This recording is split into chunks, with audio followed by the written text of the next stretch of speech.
road trip, and what better way than to show you on season 2. Aisha, you ready? You ready? See, you hear her? She said she got her sleeping bonnet on. Mommy, you ready? Yes. She said she's ready. Mayu, you ready? Cherie, what we doing? You ready? Huh? Yeah. You sound like you don't know. Omar, we ready? We ready. Let's go. Next stop, Boquete. We'll see y'all in the morning. So guys, this trip started out, believe it or not, at 1 a.m. in the morning. It took us about 6 hours to get to Boquete. It can take a lot longer, as you'll later find out. Cherie and I are going to give you the details, the good, the bad, the ugly. Y'all, this was a road trip that, and we thought we loved road trips, right? This was a road trip that we will never forget. This is us coming into the Chiriquí region, and what you don't know is that there are checks, almost like crossing the border. The sun coming up as we are entering into the city of David, which is the city right before you get to Boquete. Boquete is about another 45 minutes to an hour away. And then the elevation starts. And then as we get into Boquete, we begin to understand why many people choose to move here to this particular section of the country, and why we decide, you know what, this ain't the place we'd like to live. Y'all stay tuned. Season 2 is up next. Let's get it.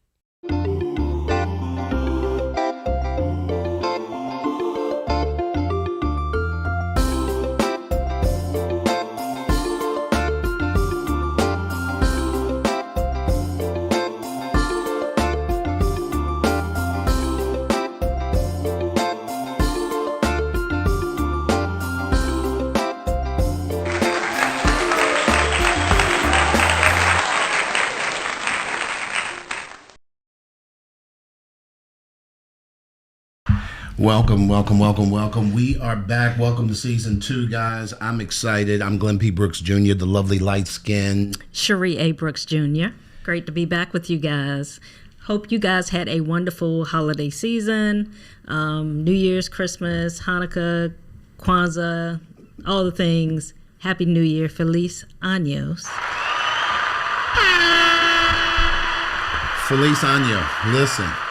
If you are new to the channel, I want to encourage you right here at the top of the broadcast to please hit the subscribe button, like, share, let everybody know that we are live, we are on the air. We also want you guys to do us a huge favor. If you are next to a chat or your device and you can hit us up and ask us specific questions, we want to hear what it is that you had to say. And welcome back. So we've been gone for about 2 months, and we did a very quick, it's been about 2 months, but we did a very quick episode 2 weeks ago just to kind of bring you guys up to speed and let y'all know in on a little secret in terms of what we had happening and get you guys excited about season 2. But we've been gone for 2 whole months, bang. It doesn't seem like it's been that long, but I guess it has. Yeah. So first I want to welcome Rose. Thank you for joining us live today. Hey, we needed a break. It's a lot of work doing these episodes every week. And so even this year, because we're going to be venturing out more, we probably won't be posting weekly. Our goal is to post every 2 weeks as we go forward so that we have time to go out, do some things, and bring you guys some new content. And so, this was our second Christmas in Panama, our second New Year's in Panama. And so we're coming up actually on our 2-year anniversary in Panama in June. But we had a great time. Yeah, we did. And it's funny because even coming up, I often get it confused, babe, because our very first time to Panama was in January 2 years ago this month. We actually celebrated our 24th wedding anniversary here in Panama, and that's what did it for us. We spent 10 days in Casco Viejo, for those that don't know our story. And after 10 days, it was time to go home, and we were here with my ex-wife and her husband. We were all Airbnb down. We had did the tours. We had done all of the research, because we came here not just for a vacation and to celebrate our 24th wedding anniversary, but we also came here to sort of check the boxes to see if this was going to be the place. And after that trip, y'all, Cherie was like, I don't want to go home. And I'm like, we got to go home. And do you remember what you said? We ain't got to do nothing. We ain't got to do nothing. And so we went home and we came back 6 months later, and have been here ever since. We've been back to the States to visit family for several, to just go visit family. My father passed away near the end of last year. We went back because of that, and for Thanksgiving with the family. But we're back here and looking forward to exploring more of Panama, getting more settled in. Our kids are coming in a couple of months. They're coming here. And so that's going to be interesting. Looking forward to having a good time with them. But yeah, so over this break though, and for those of you that didn't watch the last show when we did post the recent show that we posted, we were talking about what our goals are for 2025. And so our primary goals this year are we're going to get out and explore more, and we're also focusing on our health, on actually embracing more of what Panama has to offer as far as helping us to improve our health. Part of the reason why we moved here, for those of you that have been following us, is partially because of my mental health. I needed to get away. I needed stress relief. I just needed a break. It was just too much going on in the States. And so for mental health reasons, we moved here. But also, we want to improve our physical health. One thing that we've learned being here in Panama is that there's an abundance of fresh fruits and vegetables. The food here, the meat is not processed the same as it is in the States, so it's much cleaner. And so over the last year and a half, we've been eating. We ate out a lot, but we had to explore some things. Listen, I got to jump in. When you said we ate out a lot, y'all, we overdid it big time. Yeah. Eating is a scene here in Panama, and although the Panamanian diet itself is somewhat limited, it's not a wide variety in terms of a robust diet, unlike maybe France or Italy, where they're known for their cuisine. Panama is known for their international cuisine scene, right? And so you can get just about any food from any place on the planet here in Panama, and then obviously, being sandwiched between the Pacific and the Atlantic and then the Caribbean Oceans, the seafood is crazy. And so, yeah, we have overdone it like the last 18 months. And so we on a mission. I personally am on a mission to lose 100 pounds by this time next year. I'm down 10 pounds already. And we getting out and about. And that's part of the reason why we took some time away so that we could go explore the country. And explore, we did, Bay. Yes, we definitely did. So we got to go out to Boquete this past weekend, which is on the western border, near the western border of Panama. So Panama is weird the way it's situated. So it's this way versus this way. Where most states in the United States, you would say north or south. You go to go to the edge, you go north or south. I mean, there's an east and west as well, but Panama is it's a long strip this way. And so Panama City, if this is Panama, I'm not good at drawing and illustrating. Yeah, let me help. So Panama City if Panama City is an isthmus and it goes, Panama City be on this side. Let me finish.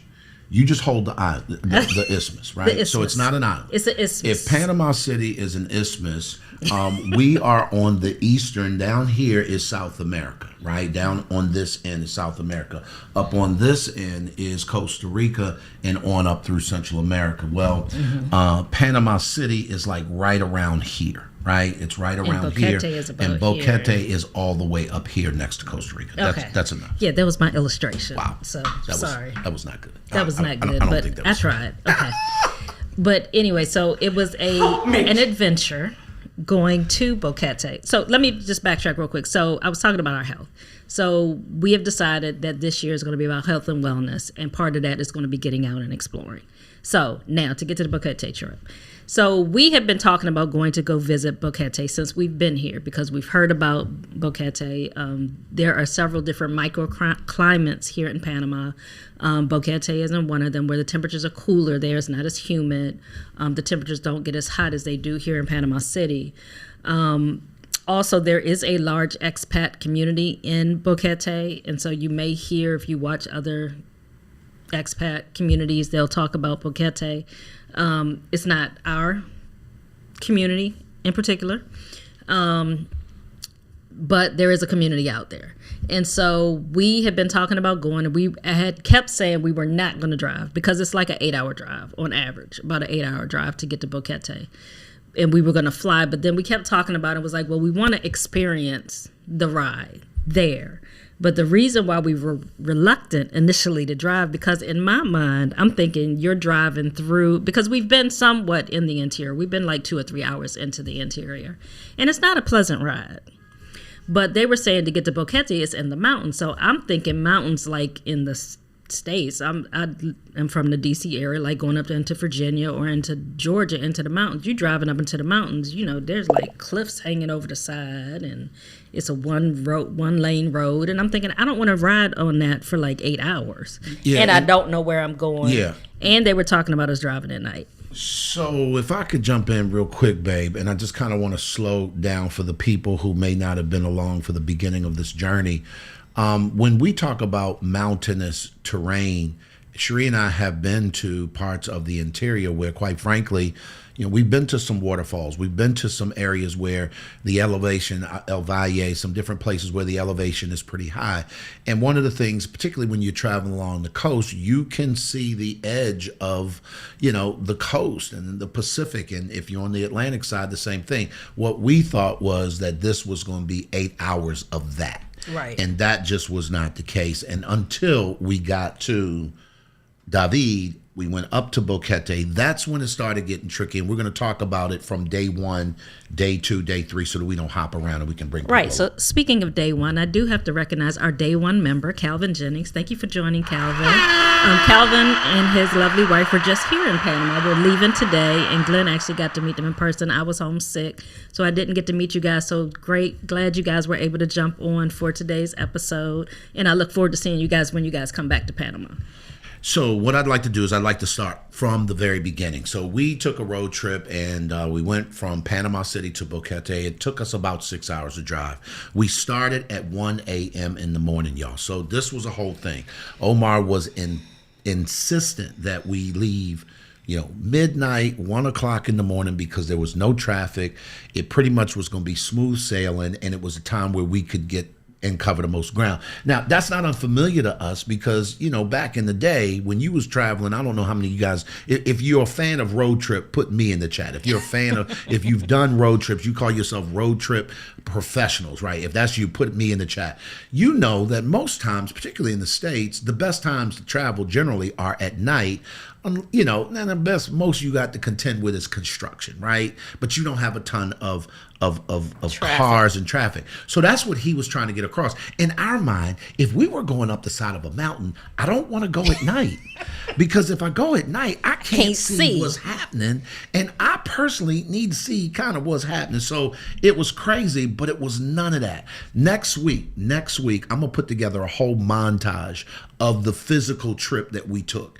And we're going to do sort of a walkthrough or a ride through of the city, and we're going to show you. So y'all make sure y'all set your calendars to tune in next week, because it's just literally going to be us voicing over video footage of us going so that you can physically see what we're talking about. But y'all, when I say it was dark, let me tell you something. No lights on some of these stretch of the roads, nowhere. And so that's a whole thing. I don't know. Are you a fan of traveling at night? Are you not?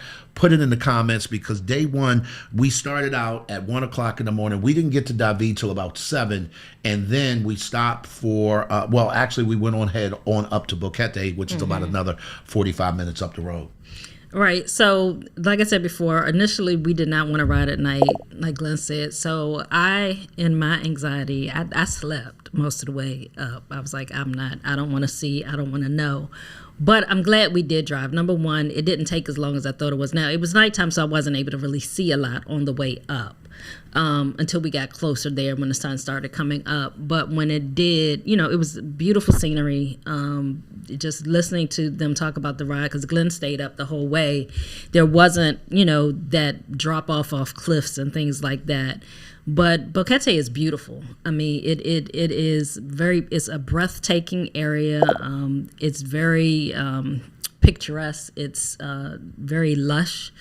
The temperature, I was prepared, but I wasn't prepared. So living here in Panama City, it averages like 85 degrees. year round. So when we got there, it was a little brisk. And brisk for us having been here for as long. And I know I don't want to hear it in the comments because I know it's January in the States, and depending on where you are, you might be dealing with snow. It might be 20 degrees, it might be below. But after living here for over a year and being accustomed to 85 degrees, 50 degrees is a little brisk. So don't come for me. But it was a little brisk. His was funny because it was not only brisk, it was also windy. And Crystal, no, we didn't see any animals passing the road. Now, we could have. Trust me when I tell you, we were in the country, because when you drive to the western part of the country, you have to understand that's agricultural country. Mm-hmm. So you got cows crossings, you got horses you got farmers and ranchers, and so you got those kinds of animals. And then obviously wild animals can technically cross the road, but we didn't see any of that at night. Nothing jumped out, where we grew up in the Baltimore, D.C. area. Deer. There's deer that can jump out. I didn't see any of that. As a matter of fact, I didn't even see any roadkill. And I know you guys will sleep, but we didn't see any roadkill, any of that kind of stuff. But I'm not saying it can't happen. It just didn't happen while we were going out there. But going out there was a trip. And I just want to get back to this weather for a second. So just think, if you go from one place to another and it drops 20 degrees, like imagine how chilling that could be. I don't care where you are in the world, right? So for us, we packed accordingly. We knew the research, we knew the drill, and we did all the things. And quite frankly, we were prepared. There wasn't any temperatures that we experienced, anything that we experienced that we was like, oh my God, like we're not prepared. No. And then for the record, it doesn't snow here. So it's never going to get that cold. Boquete, maybe the most low that 50s. You're going to is 50s, 60s on a very low end at some of the higher elevations. Once you get up into Volcan and all of those places that's closer to Costa Rica, that's where you're going to see a lot of those kinds of temperatures. But Boquete itself I think it was 77 degrees during the day. It might have been 60 degrees at night. Yeah, so the road trip was not bad getting there. Now, once we got there, we had an interesting experience. I don't know if you want to talk about that. So Boquete, like I said, there is a large expat community there in Boquete, and some people refer to it as Little America. So let me take a second. You might be a little more politically correct Cherie's trying than to me. be politically correct, and she's trying not to, ruffle people's feathers and trying to be nice and not judgmental. Let me just say this so that y'all are super clear. There is a reason why people move to Boquete. And part of it is because of this temperature and the weather. It is like springtime all year long. The highest might get to be about 75 degrees all year long. In the exception of rainy season, it's just going to be beautiful like that with almost no humidity, right? Mm-hmm. This is where the volcanic soil grows the best crops. This is where it's called the breadbasket. That Chiriquí region, that province is called the breadbasket of Panama. But as a result of that, you tend to find older, retired people who like the cool weather there. And when it comes to the expat community, particularly in the U.S., this is where they're going. This is where many people who don't want the heat are going, and places sort of around there. I'm going to give you guys a very specific experience, and you draw from it what you may. We were coming into town, and we decided to stop for coffee. It was really early, 7 o'clock. We got to David about 7, so we got to Boquete around 8. Mm-hmm. And we stopped in at one of a recommended coffee shop that one of the people in the car with us, as we went with, it was a family of us, so it was Omar and Mayu. Many guys know Omar from us talking about it. His mother-in-law, Yanitza, and then her youngest daughter, right. Aisha. Well, Aisha's dad is Dutch, and he recommended this place. I hope y'all are following me. And when he recommended this place, it's because he's vacationed, he's been to Boquete, he's a journalist, he stayed there, he knows. Y'all, when we walked into this place, first of all, it was not pet friendly. And because we had a dog with us, everything was like, is it pet friendly? So it wasn't, but I was going to go in and see if they could make an exception. When I went in the door, first of all, there was really hardly anybody sitting in the restaurant, the sit-down area. But when I looked to the left, I noticed at the counter, this is where all the patrons were lined up at the counter, getting ready to make their order so that they go sit down. When I tell you, and I am not making this up, this is not an over dramatization. I want you to understand me very clearly. I walked in, and almost in unison, 8, 9, maybe 10 people in line, all simultaneously looked up, turned around, looked at me, and I felt like I was in Confederate Georgia. And I'm going to leave it there. Mm-hmm. I felt like I didn't belong there. Mm-hmm. I felt like that their look said, wow, a black guy. And that's what the look was. Mm-hmm. Now, no one in said full transparency, no one said a word. No one threatened. No one said anything crazy. No one postured. No one. It was just a look. And I'll be honest with you. I got back in the van and I said, y'all, they ain't pet friendly in there. And I don't think they're black friendly. And those were my exact words based on the response I got. Now, here's the other thing. In fairness, I never ate the food. I never met the proprietor, so I'm not telling you not to go. And it's the only place in all of Boquete that we felt that kind of a chill, if you will. So I needed to be able to say that off the break because Boquete has the reputation among some black expats of being a place where white folks tend to go and they settle in, and they tend to be people who don't want to be around other people other than themselves. Is that a broad characterization? Yes. Is it 100% true? Probably not. Right. However, it is what I experienced, and it made me say, got you. Now I understand when people say you might want to think about, is that the place you'd want to live? Because if that's just the tip of the iceberg, what else is there? Come on, babe. Right. And for me, and I shared that part of our moving to Panama was for my mental health. It was because of the stress of the climate in the U.S. I did not move here to encounter that. I've never had any experiences like that the whole year and a half that we've been here in Panama City. I've never walked in anywhere and felt like I didn't belong. I had one of the things that I've talked about, in fact, is that moving here to Panama is the first time in my life that I did not feel like a minority, because everywhere I look, I see different shades of black and brown. Now, there are light skinned, there are very fair skinned Panamanians and Hispanics of different countries here, so you have the full range of the rainbow, but I've never felt that feeling that unfortunately I felt commonly in the United States in certain places while here in Panama. And so although I had heard stories about Boquete, that being our first encounter there was like, oh wow, so this is real. There really is a sector of people there that still have that mindset, have brought that mindset here with them to Panama. Like Glenn said, now we didn't encounter that anywhere else while we were there. We didn't have anyone say anything to us. We never had any other encounters that were like that. So that was an isolated event, but it did also help me it made me become very aware, and I was vigilant from that point on, which is something that I have not had to have my guard up since living here in Panama, but my guard was up the entire time that we were there, because now I felt like there were eyes on that we were being looked at in a different manner while being there. Can I jump in? Mm-hmm. One thing, and K5, I'll answer your question in a quick second. I want to underscore that was an isolated incident. Mm-hmm. We went up for the Flower Festival. At no point did we ever feel that chilling feeling from anybody else from that standpoint. As a matter of fact, I don't know if I saw a huge collective of non-residents, and it seemed very locally populated. But we didn't go in there. That's true. That last one, and we'll talk about that.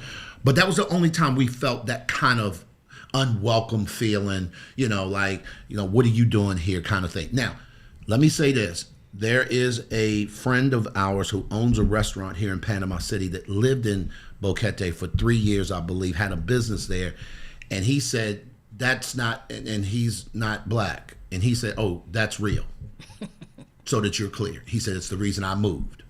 So you do experience that. It's not often, but there are pockets that you will experience that kind of a eerie feeling. Maybe it's a particular bar or a particular restaurant or a particular area or on a particular day, because you got to remember this was a festival occasion, so there were people there from all over the world.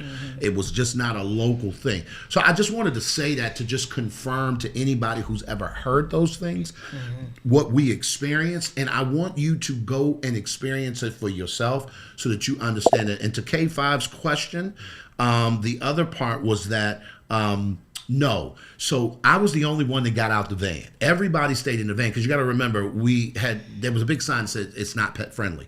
So when I said, well, matter of fact, it was Yanitza that said, hey, Glenn, could you go in and see if they would make an exception? Right. I said, sure. I hopped out of the van. I went in, and that's when I experienced it. And I didn't even engage it, because at that particular point, it was really early. It was the first thing in the morning. It looked like the place may have just opened, might have been their regulars. And I said to myself, nah, I ain't got time. I'm just going to go somewhere else. And I'm glad I did, because we ran up on a coffee shop that we go to all the time here in the city. Katoa. And it was just an absolute dream, because that's where they're housed. They're based in Boquete. Their coffee is from that region, and it was an exciting experience. Yeah, so like Glenn said, that was an isolated event. We didn't experience that anywhere else. Now, talking to other people, like I said, we've heard different situations, and we do have some friends that live near the area that we met with later that kind of confirmed also some similar situations that they had experienced up there. But I think it's not as broad as, in the U.S., unfortunately. And it's just something just to be prepared for. Like I said, Boquete is a beautiful place. It's a great place to go visit. I plan on going back, because we didn't get to do all the things we wanted to do.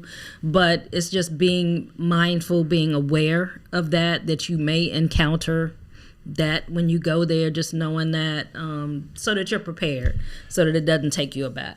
Yeah, and we're going to move on, because there were so many great things that happened. Again, Cherie's right. We didn't get a chance to do all the things. Y'all, we plan on going back almost right away.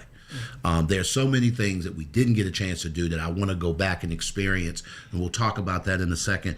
But as the day went on, we didn't get a chance to check into our Airbnb. I think it was 1 o'clock or something was when it was open for us to check in. So we just mulled around town. Y'all, can I tell you, I haven't seen so many breathtaking views in quite some time. You have to understand, Boquete sits in the valley of an inactive volcano. It's very inactive. I don't think it's ever been active in our lifetime. Type inactive. But the valley is gorgeous. I understand if you're an introverted person that loves solitude, that don't want a bunch of muss and fuss in your life. You're okay with not being around a ton of people every single day. You don't want the noise of any city. Boquete is definitely a place you should check out, for sure, because it's giving you all those vibes. If you're an outdoors person, Boquete is a place you want to check out. And again, we didn't get a chance to do all the things, but what we got a chance to do was pretty dope. Starting with our Airbnb, y'all, it was like being in the jungle without being in the jungle.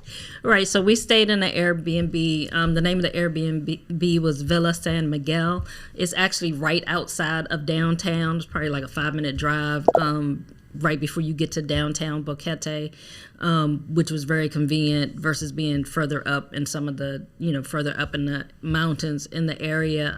It was a very eclectic place. It was, like Glenn said, it was very much situated similar to an Airbnb. It had the Airbnb feel. You had individual rooms. They were all aligned together, but it was very much nature infused into it. It was a really nice environment. It was, the staff was great. The stay was great. It's not a 5-star venue lodging, but it was the accommodations were clean. The accommodations were nice. It was perfect for a weekend, a stay. Because we really stayed 2 nights. Yep. Excuse me. I'm sorry. I'm like, okay. I thought you took my mic off. No. Okay. No, so yeah, it was very nice. They had live were they parrots? So what were yeah, they? parrots were outside of our room, and so when we came into the room, the way you got there is like walking through it was a jungle motif. So kind of it was almost of a maze getting to your rooms, and it was a villa. So there were multiple rooms that had different sort of motifs going on. Our unit was a 3-bedroom unit.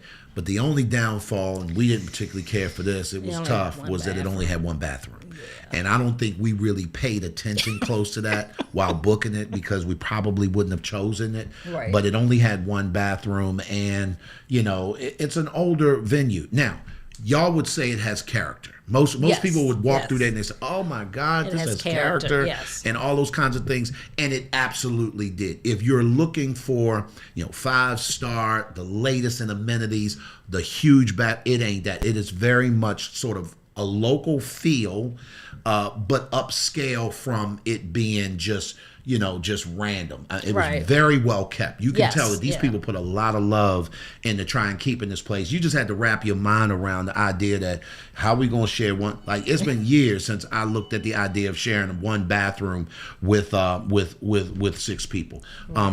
We got somebody at the door. This is I just heard the bell. That was weird. But it's not weird. We're expecting somebody. Cherie, do me a favor. Just kind of hold it down, and I'll let Nina in. Okay. All right, go ahead. Okay. Oh boy. Oh, you could take my mic up. Turn my mic on. Okay, sorry guys. This is the nature of going live. So as Glenn was saying, so the place, it was very eclectic. It was very clean. It was right outside of the city. And it was different. It was a different place. We had hammocks right outside of our rooms. Each room had its own hammocks. So it was a really nice place to stay. So this was right outside the city. So the main reason that we went to Boquete was for the flower festival. Every year they do a flower festival there in Boquete that's located in the town center, where they have beautiful floral displays. They have local vendors. And so that evening we actually went down to the flower festival and were able to partake in that. Which we did not anticipating it being as big an event as it was. Talk about people. There were people everywhere. Yeah. It took us forever to find a parking spot, but they had live music, they had food vendors, and they had floral displays. It's almost like if you think about I'm thinking of like the Roses Parade, but it's on the ground. It's like all these different displays of flowers all over the place. Because that area, that region of the country, that's one of the things that they're famous for. Also, is the flowers. It's the agricultural, and so they did a full display of the different flowers, the floral displays while we were there. The other thing is that y'all have to understand this was a whole festival. So you had live bands, you had food for days, you had different kinds of food from, again, all over the region.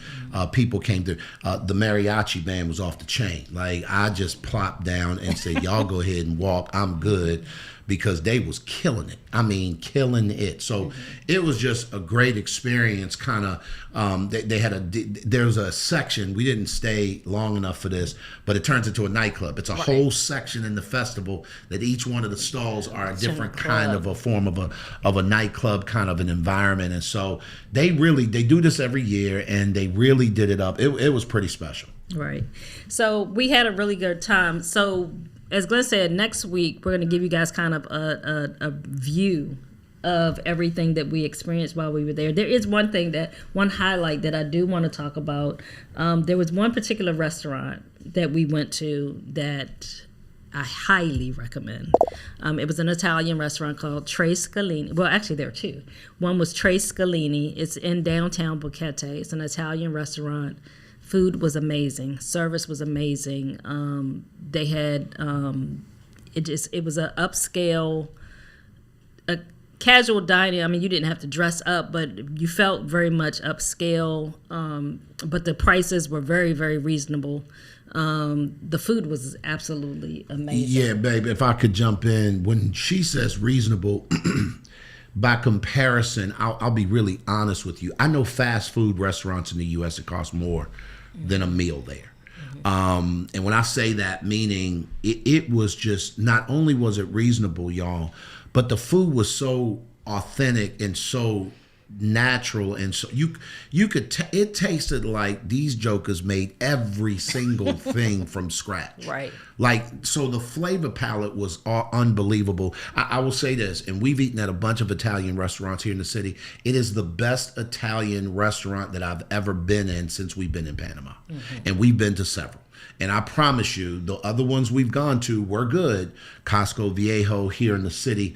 But apparently, and I found out this later, the lady that owns 2 locations here in the city. Okay. So she has 3 locations. The main one where she works at is in Boquete, but she has 2 other ones. So I plan on visiting the other ones just to see if the quality kind of translated and to see if the prices go up because right, we're actually in the city. So I'm really curious to see about that. But that was a dope experience. Right. And so our second recommendation, if you go to Boquete, is the Rock Restaurant. The Rock Restaurant is at the Riverside Inn, which is where we plan on staying when we go back the next time. We went there for breakfast on our last day when we were leaving. And this place was on par with any breakfast. I mean, they had a musician playing live music. It was right out on the side of the stream, so you could walk outside and watch the stream with the rocks. I mean, the environment, the vibe was just, we could have stayed there all day and just chilled. The fire pit. The fire pit, well, they had several fire pits. The Rock Restaurant at the Riverside Inn. If you ever go to Boquete, go there. The breakfast was amazing. The service was amazing. I can't wait till y'all see the pictures of the food and all that, and you'll see that next week in the video. So real quick, babe, and we're gonna kind of backtrack just a little bit because Sheree skipped over a complete day. So we were there for 3 days. That was day 3. I will say this while we're on that page, babe. The thing that we loved about that place, that the environment is to die for. They built an outdoor area on the back of the restaurant that has to be, it's a tent, but it's an indoor-outdoor tent that's been made permanent. Y'all have seen the platforms where they build and they undergird it. Unreal. I had a chance to fly the drone out there, and so we'll show you some drone shots of just the general area. Service impeccable. The wine selection unreal. It was just a great all-around feel, especially if you're used to high-end dining with a casual feel. Right. Because you didn't feel like you needed to dress up or be all fancy, but the food was exquisite. The last thing I will tell you is that the journey to get there was amazing because it's not in the center of town. Right. It's up on the outskirts of town. It's still in town. Where the coffee farms are. But it's where the coffee farms are, y'all. And that's one of the reasons we want to go back, because we saw some of the biggest brands in Panamanian coffee represented there as we were going up this mountain trying to find this particular place. And it was just, again, the views were freaking amazing. One of the things that, and I can talk about this for day 2, and we're going to pick up with the Strawberry Festival. Y'all, let me explain something to you. Oh gosh, yeah, I'm from the U.S. Obviously, Cherie is from D.C. I'm from Baltimore, but even in Maryland, Maryland, in the western parts of Maryland, is known for its agriculture, right? In the northern parts of Maryland, getting towards Pennsylvania, is known for agriculture. On the eastern shore, a ton of farmland, right? I have never seen farmland on the sides of mountains. Right.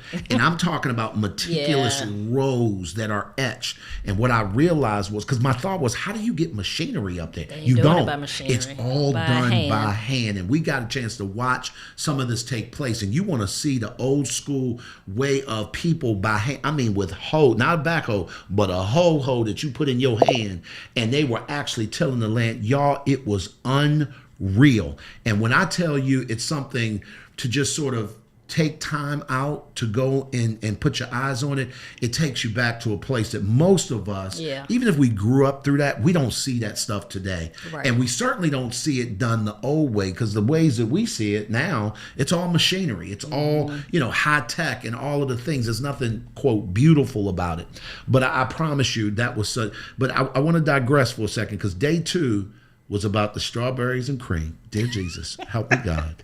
So Cherie, you got to tell the story. Right. So on day 2, we took a ride up to Volcan, which is, as Glenn said, that's further up in the mountains, further in the elevation. And so that was a more windy road.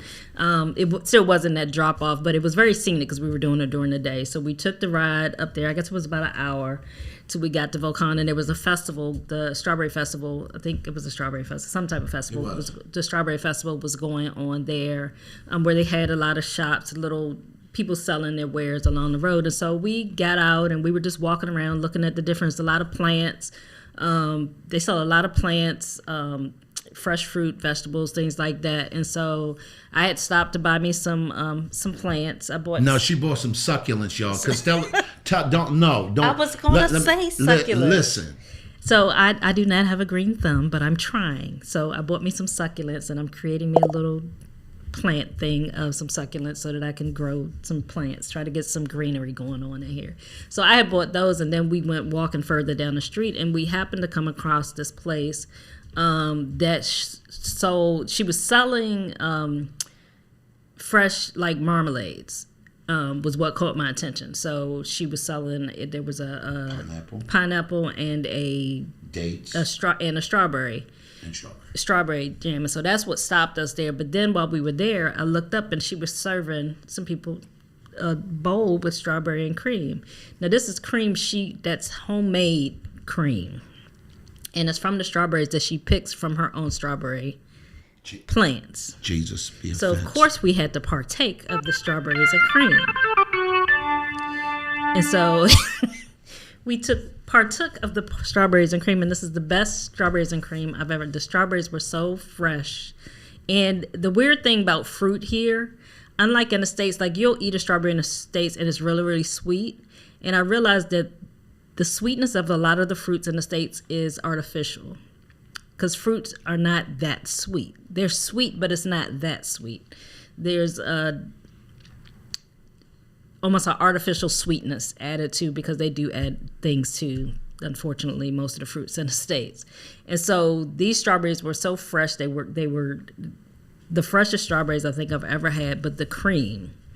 And I don't do dairy like that, but this cream, I mean, it was thick. It was, oh my gosh, it was so good. Yeah, and it was more the texture of it. So It was a fluffy cream, but it wasn't airy. It wasn't, so it was fluffy in terms of, to taste, but it had body to it. Right. And y'all, let me tell you something. When I tell you this abuela, Auntie, Tia, whatever you want to call her, the sweetest. This place was out of her home. Yes. And so I had to go to the bathroom. I went to the bathroom, and she just ushered us in. And I'm telling you right now, she treated us, nobody speaks English, treated us like we was family. Mm-hmm. We sat on her porch, and I promise you I lost track of time.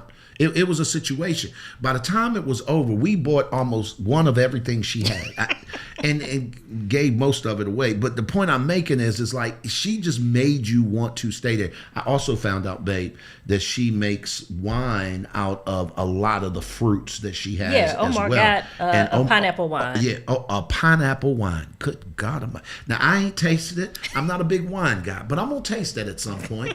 I just want to encourage you, and we're going to put some links in the description, some of these places, so that you guys can, if you ever make it up that way, go up. But Shireen, we're going back. This time we're going to fly. Mm-hmm. We ain't driving. We've had that experience. And that was a situation. Tell them about the drive. Now, listen, this last thing, and we're going to let y'all go. So from Boquete, we went up to Volcan. After that, the experience in Boquete, we said the next day, this was actually day 2, we said, let's go up to Volcan, where it's about 35 minutes from the Costa Rican border, right? It's also, so let's get elevations together. Boquete is about 3,900 feet above sea level. Volcan is 5,000 feet above sea level. We were nearing the place. There's a place, I forgot the name of it, that it is the tallest place in Panama. It's about 11,000 feet above sea level, and it's the only place in the world where you can see the sun rise in the Atlantic and set in the Pacific on a clear day in the same day without moving in from that one spot. And so that takes 4 hours just to get up to the top of that summit by vehicle. There are people who hike that, take 2-3 days. They pitch a tent, the whole nine. It's a situation. So we didn't go up that high. But Volcan was a situation. Yo, when I tell you it looked like the little engine that could, and we was run, it was just, I had to tell Mayu, you got to put on, you got to slow down, baby girl, because the old man back here, listen, was having some heart palpitations because I'm saying to myself, this is crazy. Your ears stay popping. Yes. But it was an incredible experience because it was where we went to, I think it was Cerro Punta, where this coffee shop was absolutely unreal, babe. Right. And so I'm trying to remember which one was Cerro Punta. Cerro Punta was the one we sat there and I flew the drone and y'all took the picture. Okay, yeah. It's all running together. It's okay. It's all running together for me.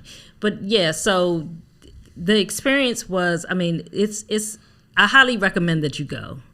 If you've never been, when you come to Panama, if you're here for an extended amount of time, definitely take a trip out to Boquete. Go experience it, go to Volcan, experience the different things. It's entirely different from the city. You get to see an entirely different side of Panama. It is a very, I want to say international area, but it's international in the sense that you have a lot of Hispanics there from different countries because it's so close to Costa Rica. So you're going to have Central South America. You have a large mixture of people there. But it was just a beautiful, beautiful experience. The food was amazing. I think there was only one place that we went that I would not go back and eat at. We didn't talk about that today. But it was a great experience. And the ride, now this was the ride back was the only downside, I would say. And this is why I definitely will not drive back. Right there. Let me jump in. So we talked about the good. Now we're going to talk about the bad and the ugly. Now the good, so that you guys understand how we characterize the good, the bad, and the ugly. The good is this was great. I'd do it again. The bad is it was okay. If I could tweak some things, I'd try it. Right. The ugly is we don't want no parts of that. Right. And one of the ugly things was I don't want no parts of the drive ever again. Yeah. And the reason why is because it took us 6 hours and at nighttime, which was not ideal because I stayed up all night and I was groggy almost for the next day and a half. And it was hard to recap because you want to get up and do it again. I ain't built like that. So the next time I go out, it's a 45-minute flight from Panama City. Costs about $100. You fly out to David and you rent a car and you drive the 45 minutes up to Boquete and you're done. That's the route we'll go the next time we go. So that was the ugly. I'll never do the drive again. And the other, I'm not sure. No, the real ugly part was the drive back. The drive up was not bad. The drive back, it took us 10 hours easy to get back because there was a festival going on in Las Tablas, which we passed on the way coming back, which we were not aware of until we got up there. So we had the traffic from Boquete, and then you also, people coming back from the Flower Festival, but then you also had traffic from people from this other festival coming back. So at one point, we were pretty much inching along for a couple of hours in traffic, just barely moving. So for that reason alone, I would not drive again because of that drive. But overall, the trip, I think, was an amazing trip. It was definitely worth going. And like Glenn said, definitely we'll go back. We're going to fly, and we'll be able to explore and do some other things. I want to go visit a coffee farm. Want to be able to go see the waterfalls the next time that we go. And so we will definitely be doing that again soon so that you guys can see that experience. But yeah, I recommend Boquete. Just knowing what you can experience. Just want to give you guys a bird's eye view of Boquete from our experience. And once again, this is our experience, the things that we encountered, that was our experience. We're not going to say that you're going to encounter the same things when it comes to the negative things. But we just wanted to let you guys be aware of what we encountered. Guys, I think that's just about it. I think we hit all the highlights of it. We had a great time. We did a road trip with our Panamanian family. That's one thing I will leave off with. I'm grateful that over the time that we've been here, Cherie and I have very intentionally built community. Started with kind of the work we do anyway. We came here already having several coaching communities that we run, paid communities that people are part of. We're coming up on 8 years for the MAPS Relationship Academy. We're coaches. While being here, we started the Breakfast and the Word community, which is a spiritual development community. We do that on Saturday mornings. That's all online. And it was just an unbelievable experience to now build relationship with people who live here, raised here, and then they, welcome you into their space and into their world, because quite frankly, this is a festival that Omar and his family go to every year, and they've done it over and over again. So for us to get invited, not only, we talked about going together, but when they said they were going, we was like, we definitely want to go. And, we rented a big enough vehicle. It was the drive itself was long, but it was extremely comfortable. Yeah. So we were not out that way. So we did all the things. But I just want to encourage you that when you're coming to another country, do what you need to do to build community. Don't find yourselves on the outskirts trying to explore all the things by yourself, because in my opinion, it is arduous at best, because you're learning the hard way and it's taking forever. Cherie will be 60 years old this year. I'll be 59 years old this year. I ain't got time. Give me the easy button. Like, how can we quickly develop relationships, friendships, be involved in communities so that we don't have to do these things by ourselves and we don't have to do all the heavy lifting? Let's go to the chats. I know there's a couple of quick questions that we might want to address. Right, and one last thing I want to add too is that, because I've had several people that schedule consultations with me about Panama, and they'll ask this question: well, can I just go out to Boquete for the day? If you go to Boquete, remember the distance. Even if you fly out there, you don't necessarily want to go, because there's so much to do for a day. So if you're planning to come to Panama and you want to visit Boquete, you're going to need to be here for a period of time. I would say at least 7 to 10 days, and plan to spend at least 2 or 3 days there. Because if you're going to drive up, that's pretty much a day, because you're going to be exhausted when you get there. And then give yourself time to be able to experience some things. Stay at least a night or two while in Boquete, and then come back. But that is not a day trip. I would not advise. Even if you're flying, yes, you're going to get there quicker, but there's so much to do, and everything is so spread out. You could go to Boquete, but then if you go to Volcan, that's another 2-hour drive. And so it's quite a bit of distance you're going to have to cover. And to go, to get to the waterfalls, they're not right off the road. So you're going to have to hike and do all of that to get there. So I wanted to give that bit of advice. And as far as any questions to get there from Panama City, Jeremiah, like Glenn said, you can either fly from Panama City to Boquete, or you could drive. It is a straight shot. Apparently, we weren't driving, so I'm not sure of what the road. I don't know what the road is. I know it's a straight shot, but you can drive. But just know that we drove in the middle of the night. It took 6 hours, and the day coming back it took us 10 hours. So it's probably about 8 hours on average driving to and from, if you want to drive to Boquete. And you also, there are checkpoints when you get into the province of Cherokee. There are checkpoints similar to you're going from one state to another, where they're going to check, make sure you have one country, like going from one country to another, because that's a different province.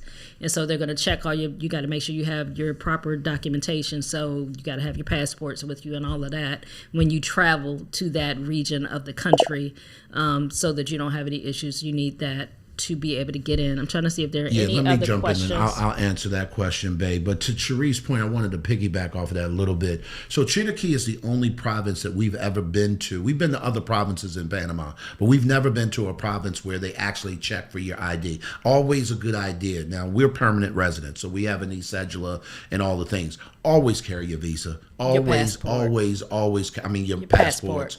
Because at that particular point, you never know when you're going to stop, where you're going to be carded, or anything. It's not about profiling. It's about the fact that, these folks care about who's coming and going out of their country, as they well should.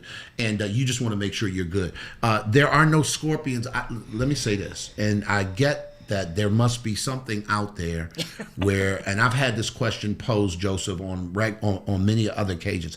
I have never experienced a scorpion in the 18 months we've been in Panama. And to all fairness, we live in the city. Right. So that could be a big part of it.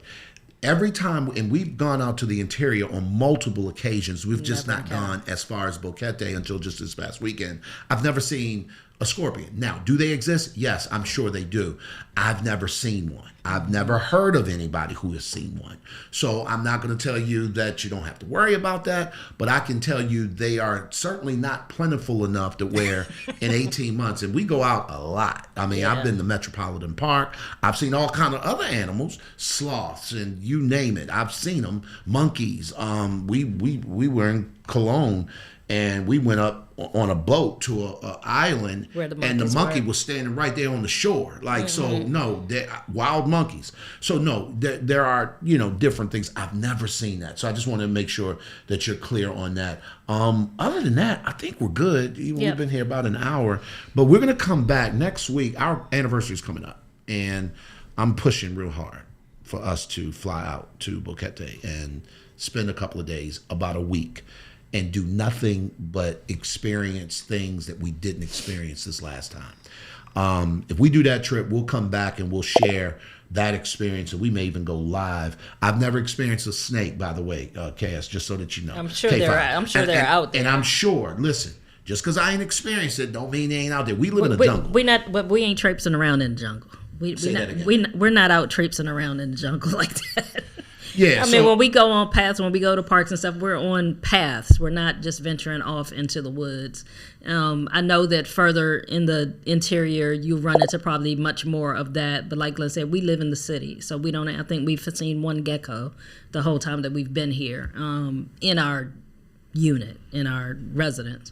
We've seen them at parks, we've seen them at places like that. But being in the city, we don't see a lot of that. I mean, it is a rainforest, so there are wildlife, there are things like that, and so if you go hiking, things like that, you need to be aware of those things. I'm sure they exist, but we haven't encountered them at all. In the whole year year and a half that we're working on, 2 years of being here, I've seen one gecko in the house. Okay, so now I've seen them outside, particular outdoor restaurants. Our favorite taco, one of our Mexican spots.